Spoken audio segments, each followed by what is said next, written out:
What's up, YouTube? Rob Ricks, aka the Angry Jackalope. I gotta get myself ready here because make sure this is all working. There it is. Price test test. I see you. Can you hear me?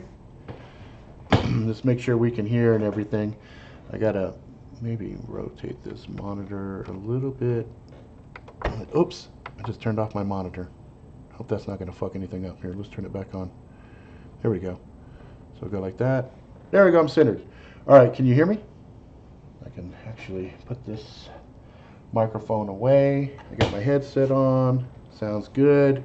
All right. Okay, so we got Jay, we got Tenchi, we got Price. Welcome, welcome, welcome. Anybody who did not see this on the Angry Jackalope one, this is kind of like a continuation. And I'm going to wait a little bit, let everybody jump back in. Yeah, it does, right? Yep, yeah, the camera view, because I have two machines here. And so this is my Omen X machine, and this machine right here is going to be, I know, right? Bronx is fucking forever, right? This one is going to be my gaming rig. And so, you know, it's really going to be, this machine is, fuck, all that in a bag of chips. It's pretty fucking redonkulous. But they're sitting right next to each other in kind of tight quarters. What's going to happen is when the office is set up, you're actually going to be seeing, let me get this over here. You're going to see two different viewpoints because the Angry Jackalope one's going to be facing a banner, and that banner is a big giant. It's the same as my back patch on my leather jacket, on my vest. So that is a whole wall. That's going to be there. The Robert Ricks one is going to be facing the other side, and you're going to basically see Thanos and a bunch of pop culture shit and some other steampunky type stuff. It's going to be a trip. It's going to be real fun on that one. So I think it is a nice kitchen. It's a superhero. I'll move like this so you guys can see it better. But yeah. That's the kitchen. You guys on the other stream were basically looking at this wall, which is right by my thumb here. So that camera was facing over there. This one's facing towards the kitchen. So yeah, my wife's been doing a lot of the decorating and stuff, which is all of this stuff up along the top here. We did these little light deals. We've been doing a ton of stuff, just trying to dial the whole house in. In fact, I could even do this. Check this out. Let me pull this guy like this. So this is the living room. You know, these are really high ceilings, so we have to do a lot more art and stuff. So usually you guys see that wall right there. Uh-oh, can't see anything to focus on. Come on, focus, focus.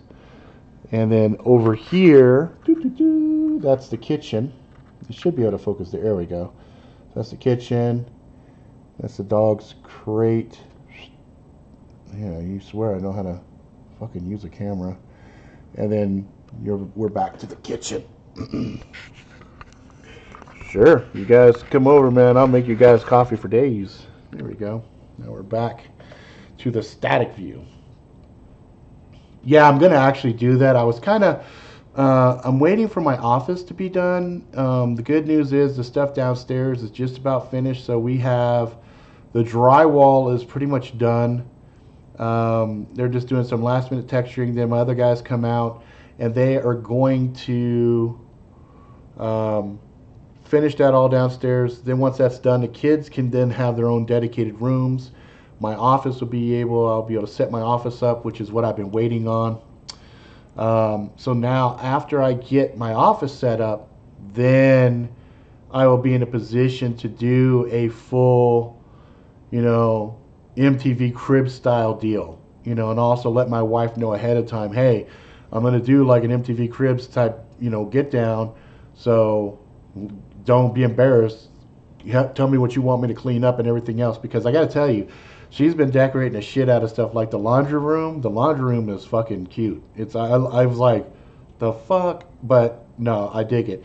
The other thing too, and I know she's waiting on us to have this done, we have these temporary blinds up, and our blinds are coming. So she's kind of asked me to not film everything until all of the stuff is done. The front yard is just about finished as well.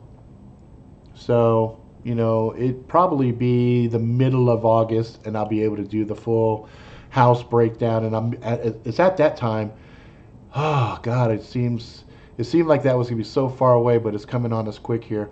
The middle of August is actually going to work out pretty well because that's when I'll be able to get back in a full swing of video edits, writing, things of that nature, and really get back in the swing of things. This whole 10 months, actually, I'm sorry, 11 months has just been rough. It has really interfered with just so much different things. You know what I mean?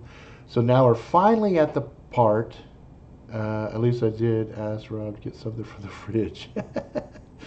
Yeah, the fridge, man. There's some cool stuff in the fridge too. There's some bad things about that fridge too as well. Like that front of it.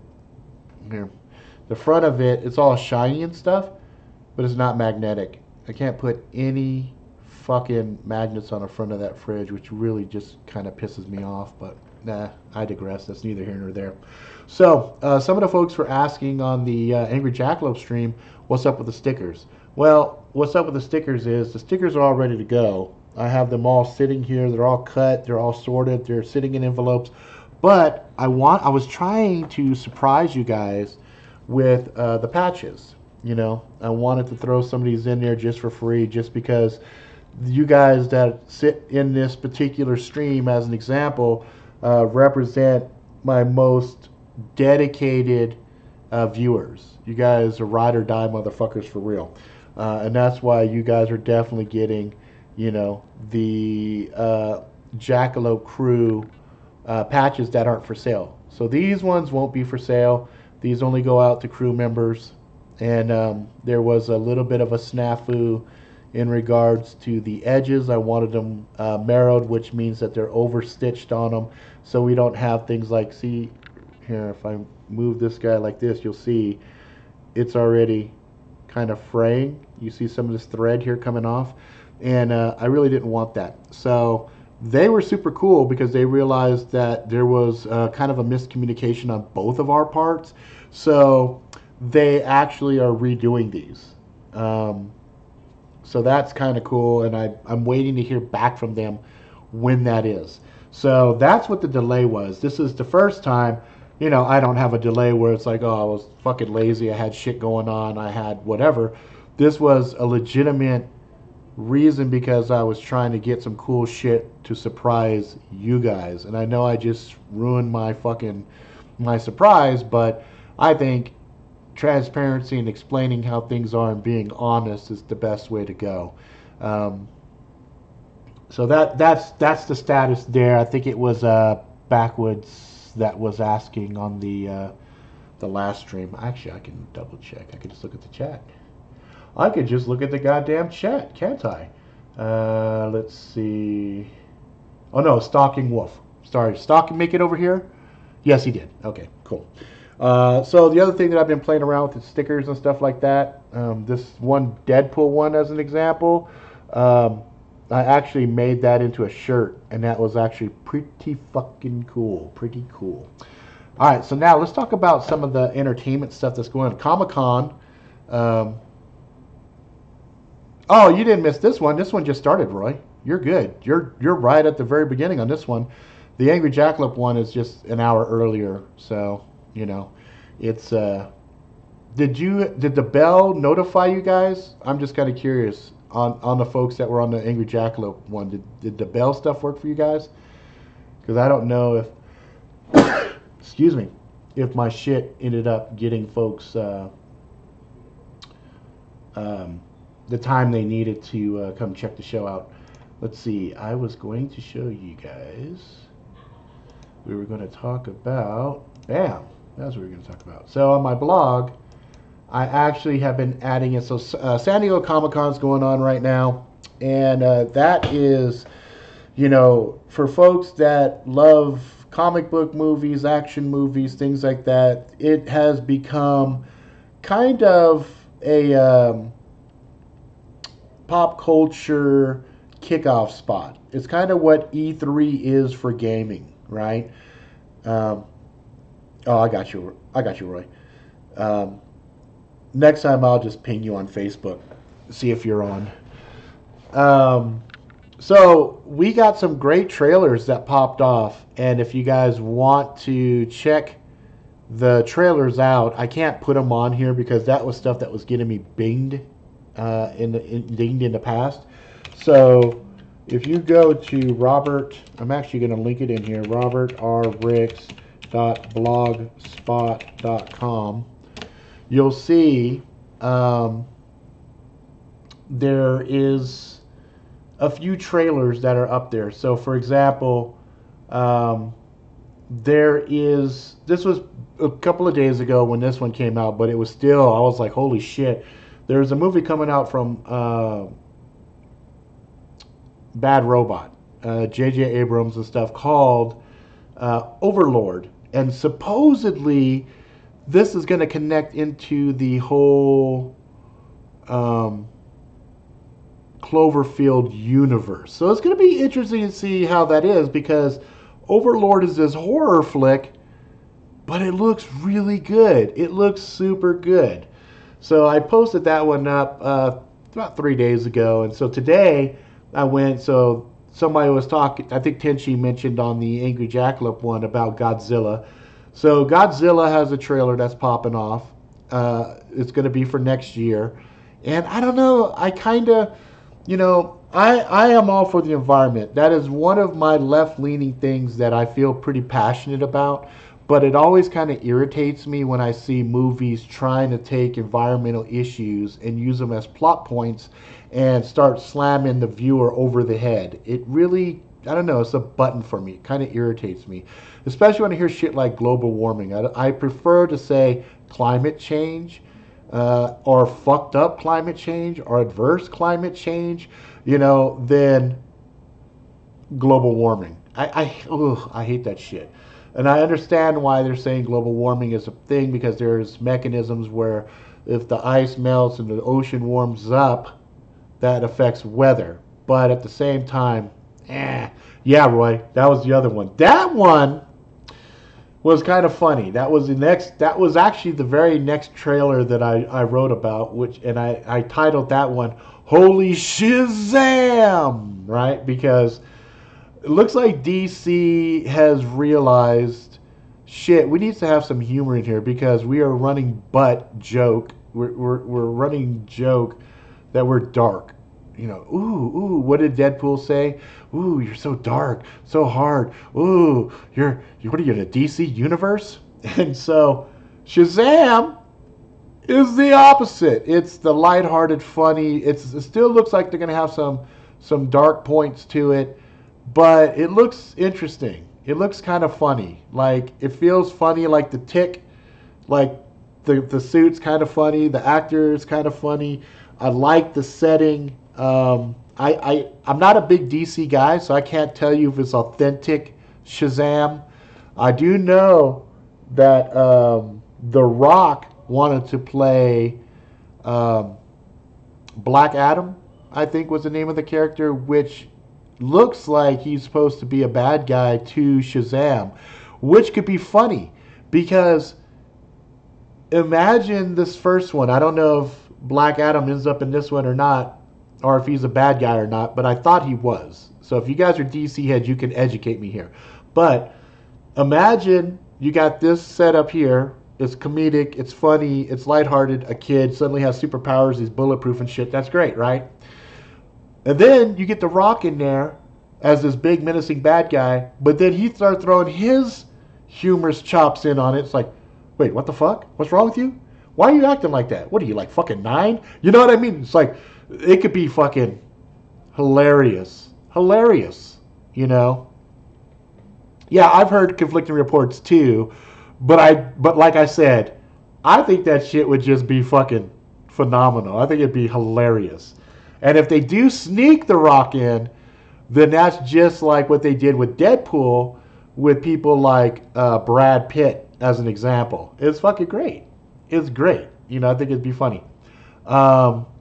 No, you know what? I don't remember Shazam when I was a kid. That's one of the things that's kind of funny. Like, I'm aware of the character, I'm aware of the get down, the setup, but I don't recall watching that as a kid. That's the thing that's funny, you know?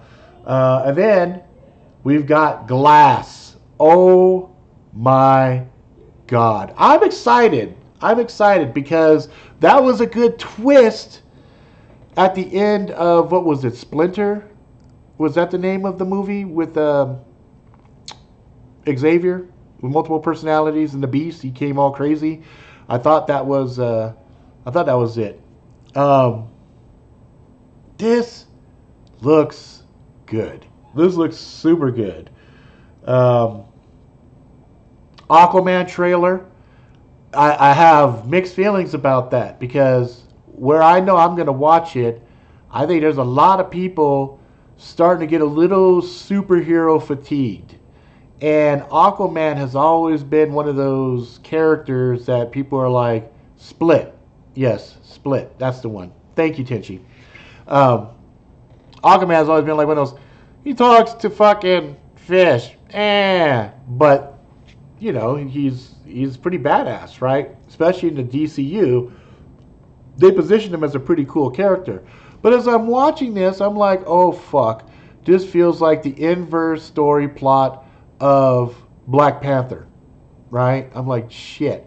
It's got exotic locations and stuff like that. And I'm just like, wow. You know, it's.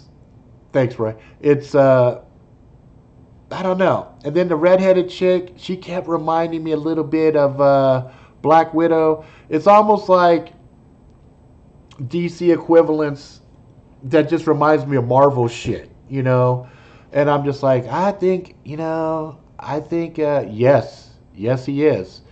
He's a badass. He's a fun fucking dude. I agree with you, Price. And I think that, like, I'm going to watch it, no doubt. But I'm just saying, I think some people are going to be like, huh. Because Ant-Man and the Wasp, I just watched that and I fucking loved it.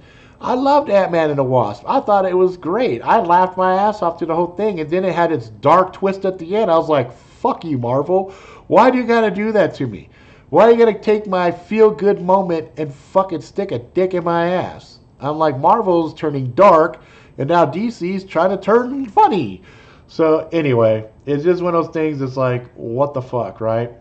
And I was a huge fan of Sons of Anarchy.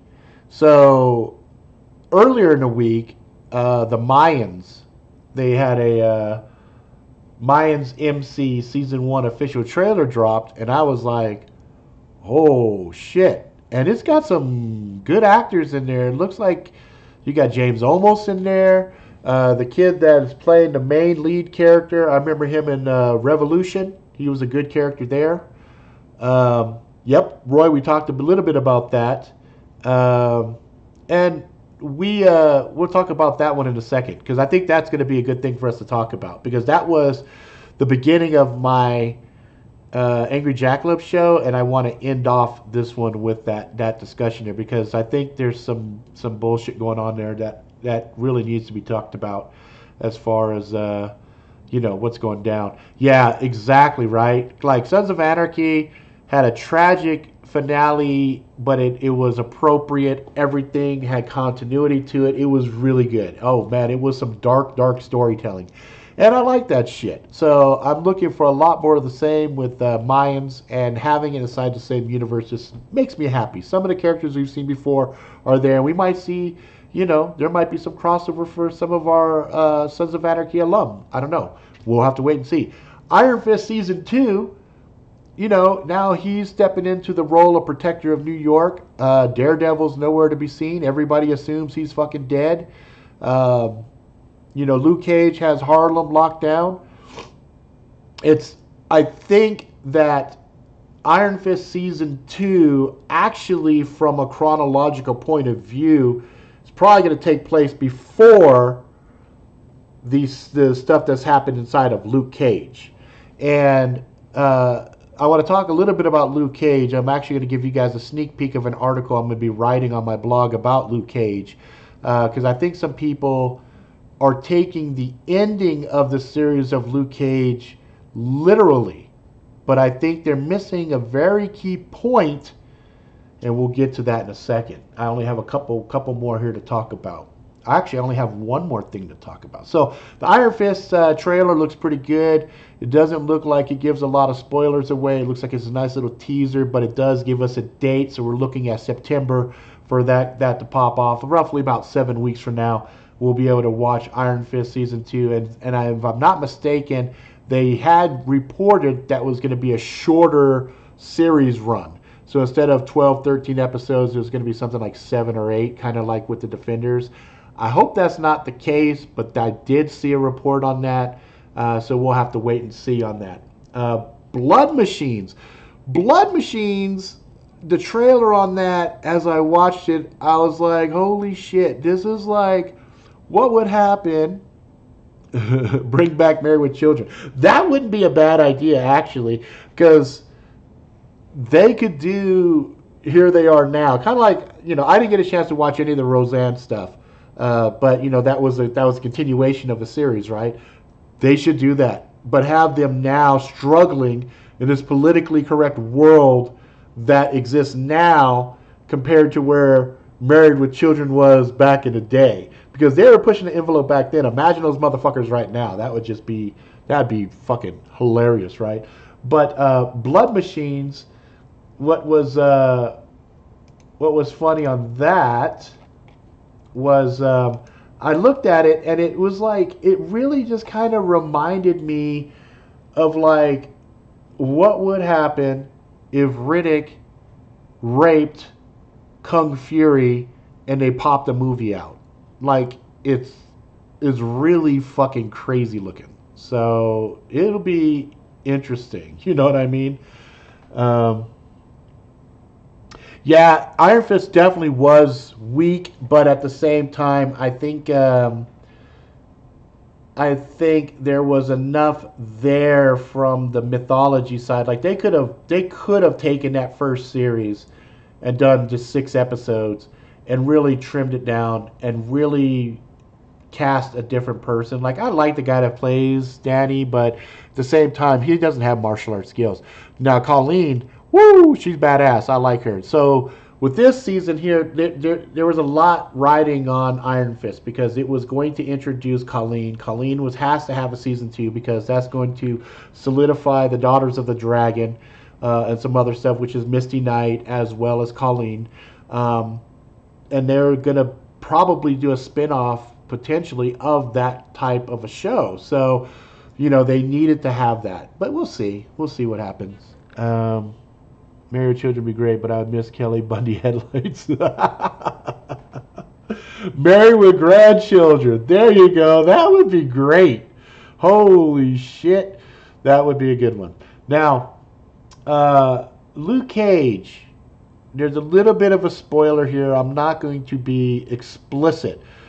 But I do want to say, take the ending sequence and listen carefully when a will is read and what Luke says immediately after that. And I propose to you that the sequence that follows after that is him daydreaming. It's not actual. So that everything after the reading of the will is a daydream.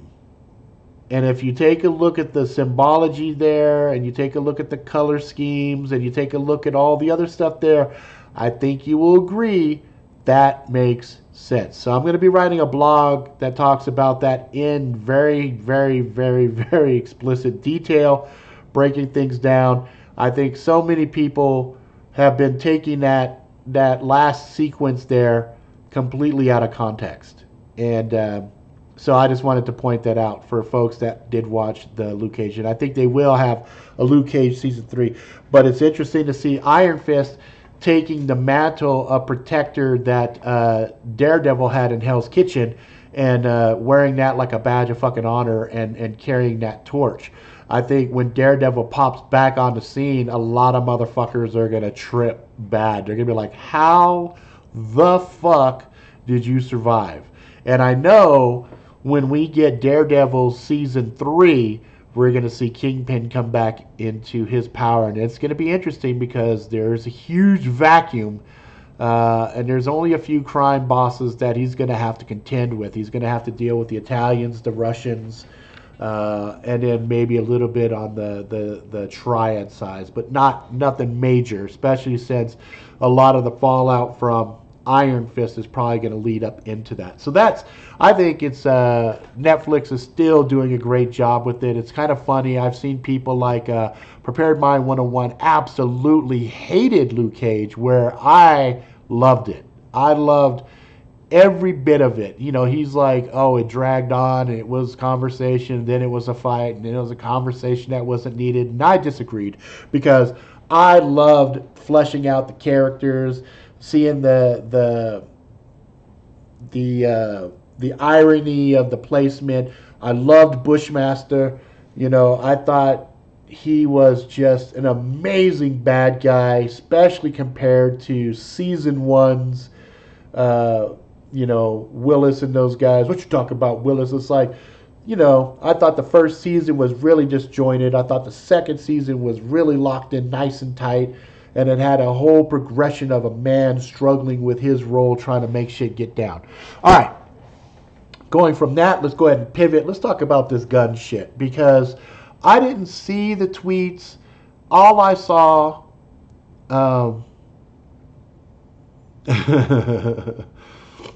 yeah, the music. Oh, before we talk about gun, the music was part of the storytelling.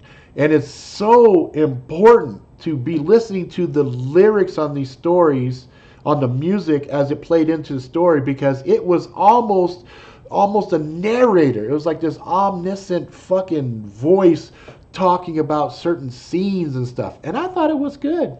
I liked it. I liked it a lot.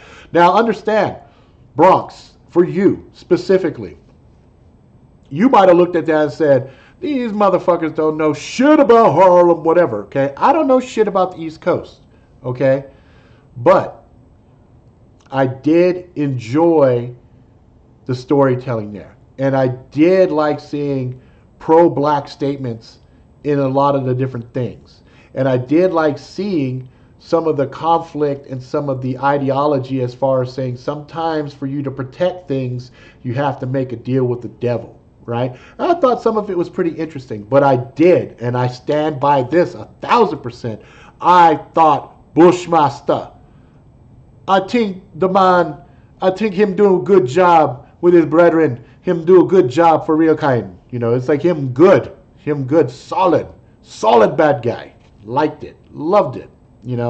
I want to see more with Bushmaster because the scenes they had where Bushmaster and Luke Cage are getting down, I thought those scenes were a lot more entertaining than the scenes with Iron Fist and Luke Cage, even though those were powerful and showed a good step in the right direction for Iron Fist.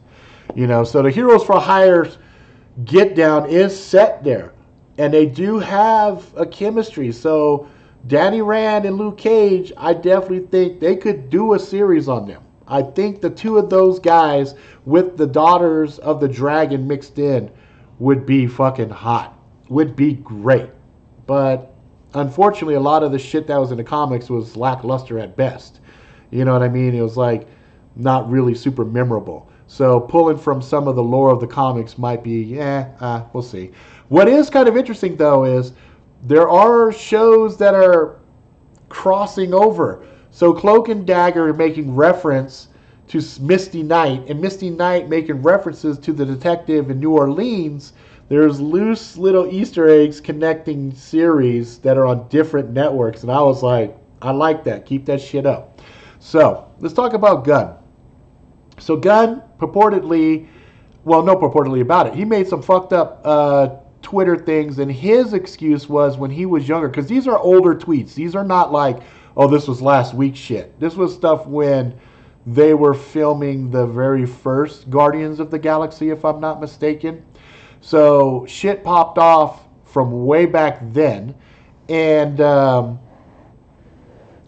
he is like a lot of folks in Hollywood, a liberal leaning individual, which I don't give a shit about. That's fine. You have a point of view and you want to voice your view, fine. You want to talk shit? Talk shit at your peril. Because we're seeing in this environment we're in now, that's not very safe. It's not very smart, right? So he made some statements or he talked about certain things and certain groups just dogpiled on his ass. They just started jumping at him and everything else. And Disney dumped him. They fired him right before he was supposed to do some shit at Comic Con last night or tonight. I think it was this morning that shit went down, if I'm not mistaken. Here, let's take a look. Let's go look on. I'm sure CBR is covering this shit to fucking ad nauseum levels. Oh, it looks like they're not. Looks like they have so much shit popping off from fucking Comic Con. So Fantastic Four, Gifted, Luke Cage, Iron Fist, Daughters of Dragon, join Marvel Digital Origin series. Ashes of the DCEU comes Worlds of DC. Let's see. Oh, Sean Gunn comments on James Gunn firing from Games of Thrones something 3. I'm trying to find a damn thing. Of course, there's a couple other things that I did not put on the blog. So, for example, they had the new Harry Potter Fantastic Beasts trailer, which I was like, fuck, I don't give a shit about that. And then they also had, what was the other one here? I just saw it as I was scrolling. They had some shit that was talking about some of the other TV shows like The Gifted. The zombie one, Walking Dead. And I was like, Let's see here. Trying to find it, man. I thought CBR would definitely have been covering it a lot more. By the way, Equalizer 2 is out. Holy shit, I want to watch that motherfucker hella bad. The other thing too, Titans trailer, I didn't link that one as well. I didn't know, when I watched it, I kind of was like, is this real or is this fan-made shit? You know, as Robin says, fuck Batman. I'm like, hold the fuck up now. Is this real? Is this real life, real deal, or is this fan-made shit? I don't know what's going on. Because they had a couple characters that I was looking at. I'm like, what the fuck? But I guess apparently that's real fucking deal. All right, here we go. James Gunn fired from Guardians of the Galaxy 3. So it says writer-director James Gunn's been fired from Marvel's Guardians of the Galaxy after offensive years-old comments he made about pedophilia and rape were unearthed by right-wing detractors. So I'm going to click and see if we could see what those oh,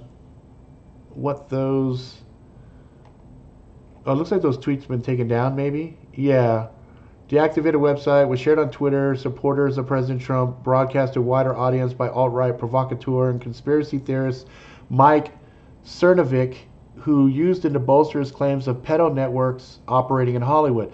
Okay, so we could talk about that thing on Angry Jackalope. I also believe in a very extensive pedo network operating in Hollywood, but I'm not going to go to that conversation right now. I do want to talk about his reply. So his reply was, many people who've been following my career know when I started, I viewed myself as a provocateur making movies, telling jokes are outrageous and taboo. As I've discussed publicly many times, I've developed as a person, so has my work and my humor. It's not to say I'm better. I am very, very different than I was a few years ago. Today I try to root my work in love and connection and less in anger. My days saying something just because it's shocking and trying to get a reaction are over. In the past, I've apologized for humor of mine that hurt people. I truly felt sorry. I meant every word of my apologies. He continued, for the record, when I made those shocking jokes, I wasn't living them out. I know this is a weird statement to make, and it seems obvious, but still, here I am saying it. Anyway, That's the completely honest truth. I used to make a lot of offensive jokes. I don't anymore. I don't blame my past self for this, but I like myself more and I feel like a more full human being and creator today. Love you to you all. So, it's a good it's it's a good piece, but oh shit. Yeah, be careful, Roy.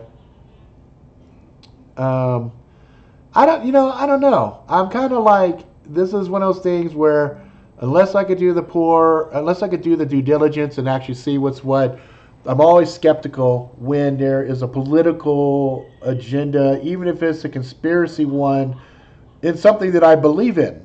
Just because I believe in something doesn't necessarily mean that I think he is part of it. He could be, he might not be. I don't know. And if I don't know, then I don't go out on a witch hunt trying to fuck somebody over. You know what I mean? I'm more of a, okay, that's interesting. And I find it extremely ironic that Disney, again, conspiracy talking here, one of the uh, biggest groups that is shrouded in conspiracy based things, would do this, if for nothing else than to try to distance themselves from something that could be problematic to their image. So I don't know. It's one of those things where I think it's sad in a way because his movies are very entertaining, very fun, and I enjoy them. But Disney does what Disney does, and the actors have to be careful, because I did see Bautista saying some stuff on there where he wasn't thrilled about this and that he was upset about it. And I think Roy was mentioning some of the actors are talking about walking and stuff. I don't think legally they'd be able to. I'm pretty sure they got some Trump tight contracts that would fuck them. But they're allowed to talk their shit. They're allowed to voice their anger and everything else. But at the end of the day, I will be fucking super surprised if these guys walk and risk getting their asses sued by the monstrous corporation known as Disney. Mickey Mouse will send so much dick up their ass, it won't even be funny, because they have contracts and they are probably locked into at least another movie, because Guardians of the Galaxy 3 is supposedly the last one of that trilogy, that series. So we'll see. We'll have to wait and see. I do think it's interesting that this popped up. Let's see here. Indeed, Gunn first drew criticism in 2012. Okay, so that's 6 fucking years ago. Shortly after he was confirmed as director of Marvel's Galaxy for superhero sex poll on his website that was viewed as homophobic and, oh my god, misogynistic. Oh, that's that fucking stupid word that they say all the time. Misogynistic, whatever. Fuck, I hate that shit. There were calls at the time for the studio to fire Gunn for the comments, which swung between merely juvenile and fully offensive. Directly swiftly apologized for those remarks, characterizing as poorly worded and offensive to many. I think I did a video a while back talking about superheroes that I wanted to fuck. And I can see them getting mad, because I think I was talking about Medusa with her hair. She could do some funny things with her fucking hair. And they were meant to be funny. But we live in this time where even jokes like that can go under scrutiny, and they could say that I'm a bad person based off of that. I think this is bad. This is a bad, bad example. Now, if he was really responsible for being part of some kind of an evil cabal that was doing horrible things to children, and it came out, yeah, that makes perfect fucking sense. But if there's a conspiracy guy that's saying, oh, because he's in Hollywood, he's part of it, look at these jokes he said in the past, no, I think that's wrong. That's not substantiated in a court of law, and that's just fucking you speculating. That's like somebody takes something out of context and I say, I might say something like, this dude's dick's so little, the only action he can get is fucking a kid, right? That sounds horrible, but it's an insult and it's a joke at the same time, but somebody could take that snippet, cut pieces out of it, take just the part they want to use, and ruin me, right? They could fucking ruin me and say, oh, look, he's pro pedophilia or whatever. And it's like, no, that's not what I meant. It was a fucking filthy joke meant at how small somebody's dick was and the logistical point of him being able to actually be able to fuck some. The only thing that would work with his little tiny dick would be a small kid's vagina or a dog's vagina or a cat's vagina. You know what I mean? So now I've crossed into pedophilia, bestiality, and just other immoral types of, things that I'm drawing analogies to, right?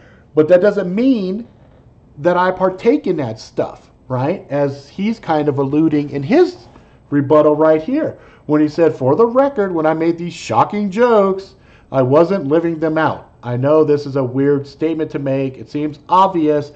Still, here I am saying it. So, for the record, Rob Ricks, I said some horrible jokes, and it was something to allude to something. It's not something I live out. I know it's obvious, but here I am saying it. You know what I mean? And it's sad that people have to be careful about shit they're saying, because sometimes the darkest shit is the funniest shit. Sometimes we need to laugh at horrible things like that to kind of relieve some of that pressure and tension, because we realize there is, really bad things that happen in the world. But if you allow yourself to get consumed by that, then it makes you dark, So sometimes it's fun to laugh at horrible things. At least for me. All right, Jay. You have a good one, brother. My boys are wrestling. So Dad Badass has to go beat on them. Get him. Get him. You be safe. We only got, another 18 minutes anyway, so. All right, so let's take a look here.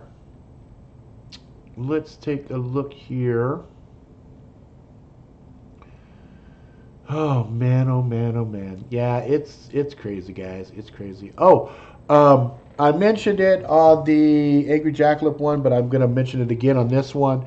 I'm traveling this next week.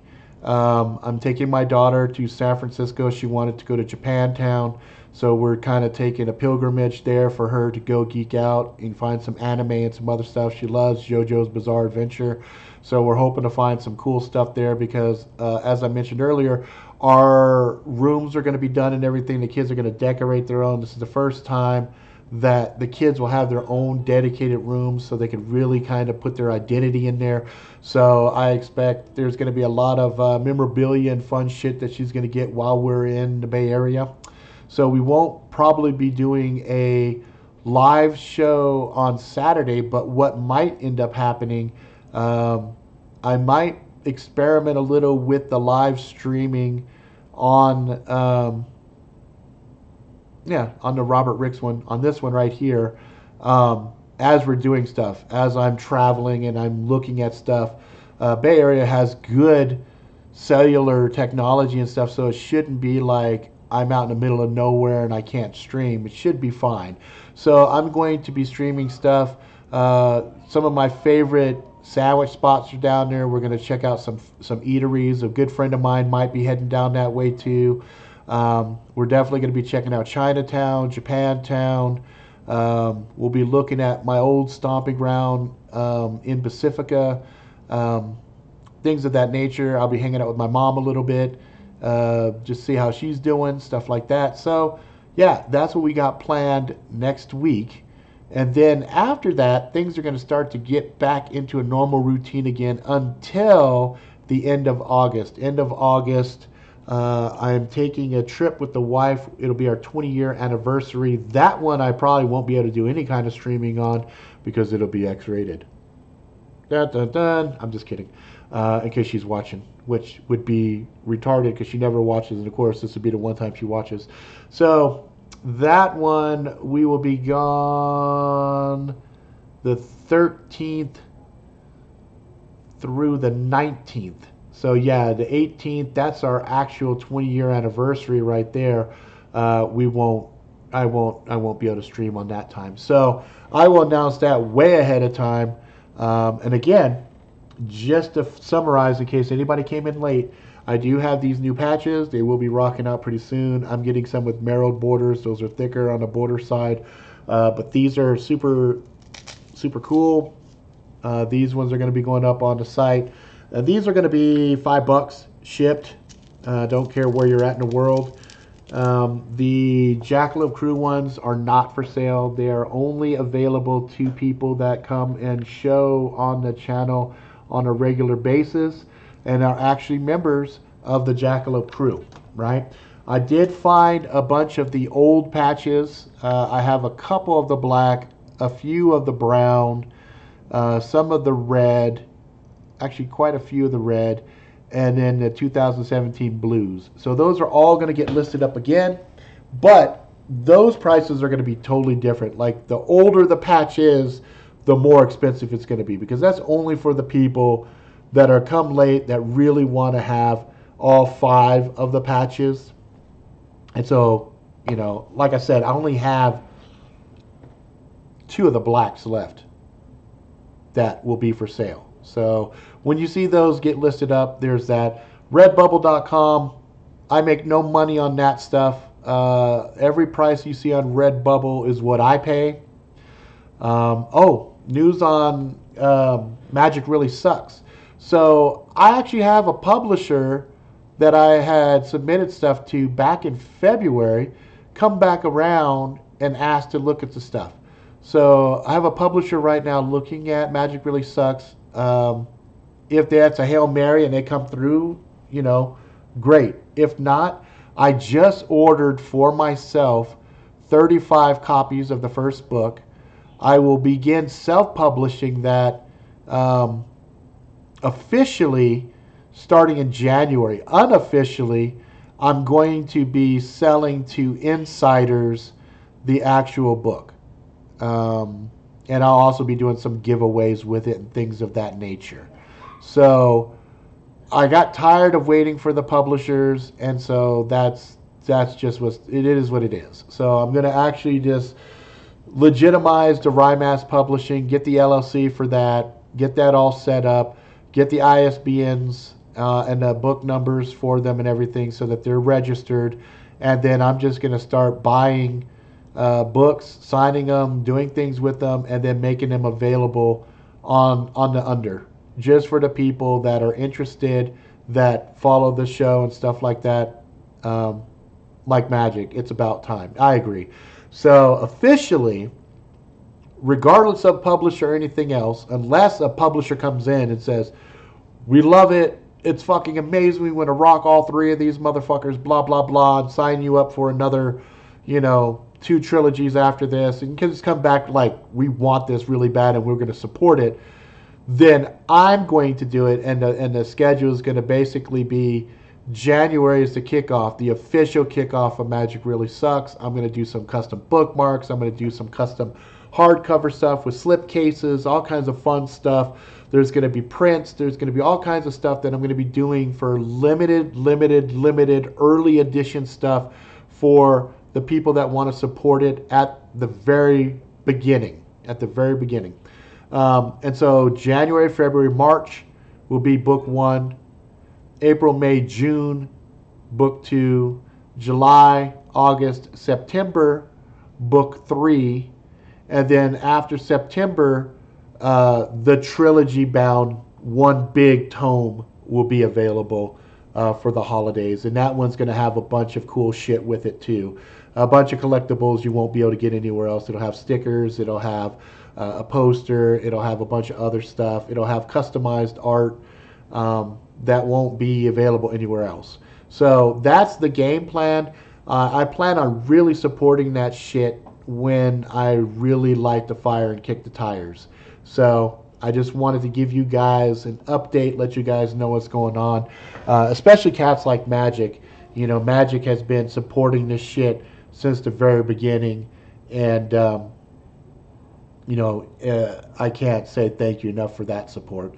So that is the update on Magic Really Sucks. The Farouk Fantouk and Jizzy J, I'm still working on that, but not as much as I'd like to, just because all of this stuff has just been a big, huge distraction after August rolls around and I'm dedicated to my office, then I'm gonna start carving off time again to really get that done, because my goal is to finish Farouk Fantouk and Jizzy J, so that I can release that also in January. So January is tentatively when I want to release the Sordid Adventures of Farouk Fantouk and Jizzy J, and I will begin immediately working on the sequel to that one then. I also will probably the next year. So next year, my goal is to get started on book one of the next trilogy of Magic Really Sucks. One of those books, as well as one of the one-offs, which is kind of an origin story of one of the characters, Sparkles and Pinocchio. So Sparkles and Pinocchio is going to have a story, one-off story. Valk's going to have a one-off story, and then there's going to be a one-off story later that ties in Ethan, Valk, and oh my God, how am I drawing a blank on her fucking name? Primarily around Ethan and Valk, but Melissa, there it is also going to have some stuff in there too, you know. Thank you, Magic. Yeah, it's about to get a lot more fucking sordid and crazy. I've been reading some books lately, and these books have been getting critical acclaim, and I'm like, holy shit, I've been holding back. I didn't think motherfuckers are ready for this shit. And from what I've been reading, y'all motherfuckers is ready for this shit. So I'm going to really kick that shit up a notch and just really let my creative madness go crazy in that particular series. So, you know, the dwarf dicks with the barbs and stuff like that, and the running storyline of To Save Jizzy's Pussy. That is the unofficial working title of the Sordid Adventures of Farouk Fantouk and Jizzy J, Book 1. How's that for a mouthful? That's what she said. The Sordid Adventures of Farouk Fantouk and Jizzy J, Book 1. To Save Jizzy's Pussy. It was the best of times, it was the worst of times, and it was definitely the wettest of times. So that's going to be fun. And obviously, once everything is set up, I'll get back into the swing. We're going to be doing more videos. We're going to be doing skits, things of that nature on the Angry Jackalope side. I got some story times already queued up, ready for this channel. So expect to see a couple of story times. I've had some really bizarre, interesting things happening over the last few months that I'm going to share with you guys in those stories. Take from it what you will. Let's see. That's pretty much it. The midget clowns with rusty razor blades for teeth. Yeah, those are going to probably show up at some point in there as well. You know, they will, because those are things of nightmares, and they are going to be in there. There'll be some jokes at my expense inside of Farouk Fantouk and Jizzy J. So, Lit RPG, didn't know they were a thing. Think you could rock that genre too. Lit RPG. I'll have to take a look. I'll have to take a look at that. I think. Are you talking stuff like the things that were based in like Dungeons and Dragons, like EverQuest? Not EverQuest. Oh my fuck! I forgot the name of it. It's not even Evermore. Anyway, what's up, guy? Oh man, no worries, no worries. You know, sometimes it's like I was really hoping Steve was going to show up in here. I worry about that guy. He left some comments last week that made me really nervous. I asked questions about his health, and you know, he never replied. And I'm hoping, you know, dude, even if you can't watch this stuff, keep in touch with me on email. Let me know how you're doing. I worry about you guys. You know what I mean? So, you know, Wolf, if things happen, man. We all got families. We all have lives. You know, the beautiful thing about these streams is they're still here. You guys can go back and watch the Angry Jackalope one, then you can watch this one. You know what I mean? So it's always stored. And that's one of the things I like about YouTube, as opposed to some of these other streaming platforms where you might play a game or something and then it's gone. Or it might keep one and then the next one replaces it. You know, we've got a historical context of us having conversations and talking about shit, and it's here for posterity. You know, that way later on somebody says, hey Rob, I don't think you said that. We can actually go back and look and say, look, that's exactly what I fucking said on this date. So it has good accountability. It lets me, remind myself of where my mind was at different times, and it allows us to kind of all grow together. Because, as I tell my kids, what you are now is probably not what you're going to be 10 years from now. You know what I mean? So, anyway. Oh, shit. Really? Drive-by shooting. Cops everywhere outside. Fun, fun, fun. Hey, man, at least the bullets didn't come hit your house and hit you. You know what I mean? That would be shitty. I would be really upset. I'd be like, God damn it. These motherfuckers. These illegal motherfuckers with their guns. And I say illegal motherfuckers because if you're using a gun, in commitment of a crime and doing a drive-by is legal as fuck. That's what I'm referring to. Don't nobody jump on me like, hey man, nobody said, their ethnicity or anything else. I'm like, I didn't say that. I said illegals. All right, let's see. Yeah, people living in gaming situations. Like one was convict in an experimental new game. You get to live the system with full body posture. Oh, that's fucking awesome. Yeah. Okay, I get you. Yeah, I am actually that storyline that I was working on called the Poet. So that takes place in my my card game, the Street Warriors. And incidentally, I have a new spot now in Idaho.